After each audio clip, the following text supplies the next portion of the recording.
Who's first?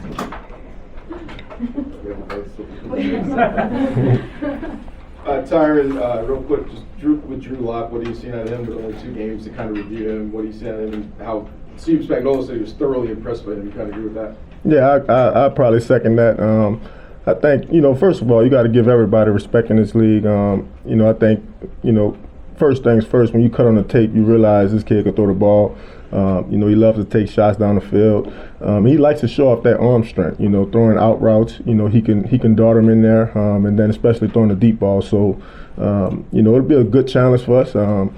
Obviously, him playing here and, coming back home, he'll be juiced up.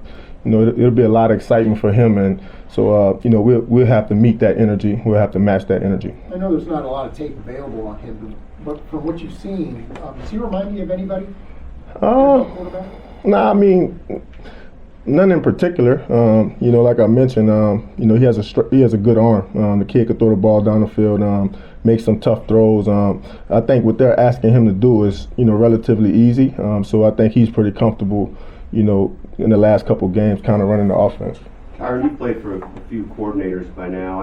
I'm curious what you would say distinguishes Steve Spagnuolo and what he's been able to do with you guys, how he makes it work. Yeah, I mean, obviously, he's a proven winner. He's won the biggest of games in this league. He's beat, some of the best offensive coordinators, some of the best quarterbacks this league has ever seen. I think he's very detailed in what he wants to get done.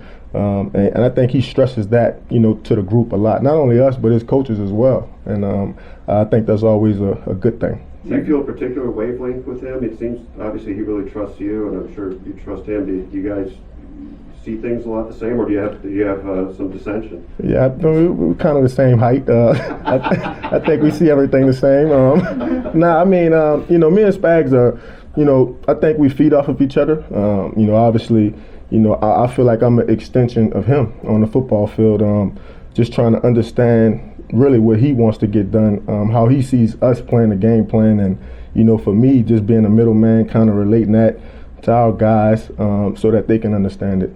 You talked about a lot of the things that he's accomplished in his career. Does that carry much weight with you and the other guys in the locker room? Do you feel like do you tend to give him maybe the benefit of the doubt because of what he's achieved over the years? Well, I think we understand when he speaks, it's coming from a great place. Obviously, he's a Christian man. He has strong values. And then on top of that, he's a pretty good football coach. And I think one of the things, I pick up on, when anybody stands in front of the room is, can they command the room? Can he coach every position in the room? And I think Spaz can do all of that.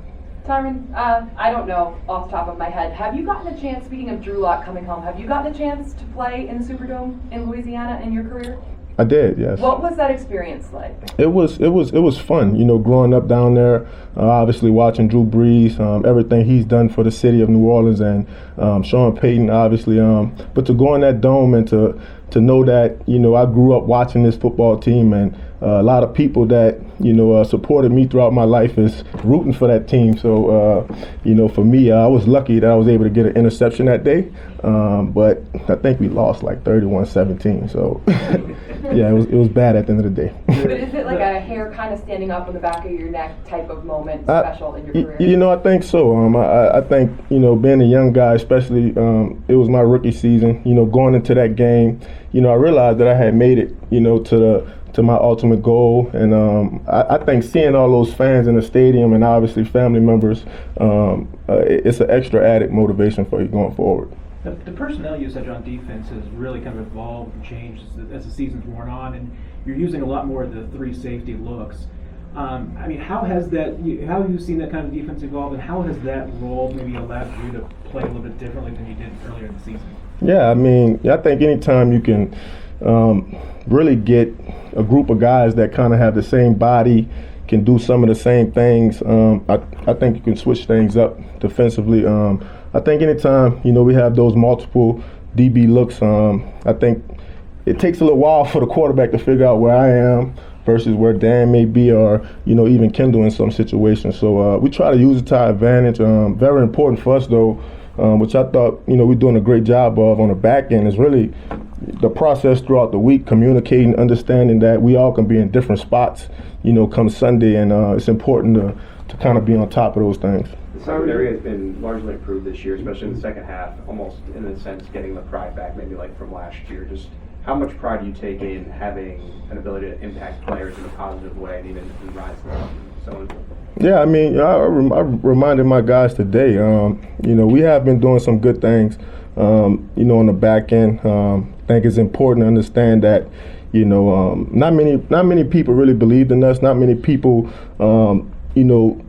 thought we can get to this point in the season where we were kind of communicating well, that chemistry is building, and you can see that when you cut on the tape. So I think it's important for us to kind of stay committed to the process, understanding, what we felt like that first meeting, getting together, versus what we feel like now. And we still got a long way to go, but I think we're heading in the right direction. That first meeting, what did you feel like?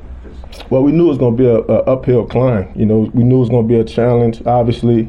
Given how much success this team had last year, we really felt like on the back end, the narrative or the story was going to come down to whether or not we played well on the back end. So we took it very personal. We still take it very personal. And, going forward, it's important to kind of tune out the noise, whether we're doing good or bad, but understanding, we still have goals in front of us, and, we got to reach those. You've done a couple.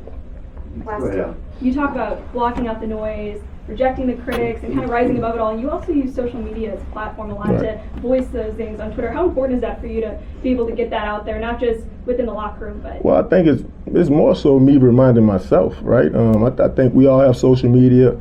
We always have our phones in our hands, and people are constantly sending us positive information, negative information. I think it's more so a constant reminder to myself that no matter what, we still have 4 games left, and if we do our job, we'll have more. So I don't think the story is over yet. The story isn't written yet. We still can get better and do great things. Tyrann, you've done a couple of those videos now, for both in climate conditions to call attention to conditions for dogs. I'm curious what's motivated that, and I wonder also if you can explain the difference between freezing yourself to death and frying yourself.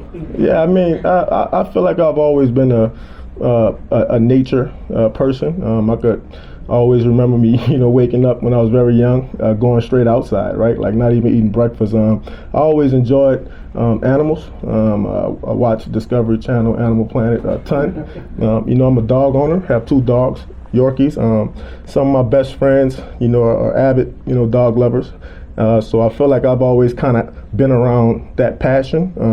And I think given my situation, especially in Arizona with the heat, it was important to kind of raise awareness to that. And, me coming here with these cold winters, why not do it on the opposite end? How much were you kind of suffering in these things? It looked like they were pretty uncomfortable. Yeah, well, I'd say that the hot car was pretty uncomfortable. Obviously not a condition you would want dogs or kids. And I think that's very important.